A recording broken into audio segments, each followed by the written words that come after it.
என்னை தெரியவில்லையா? தட்டு சிந்தித்து பார். நான் தான் அவ்வை பாட்டி.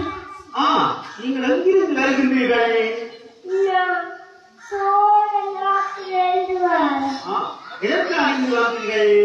இன்றைக்கு புத்தகம் இருக்கிறது. எல்லா பிள்ளைகளுக்கும் அதுதான் இங்க வந்து இந்த பிள்ளைகளுக்கு என்ன சொல்ல போறீங்கள்?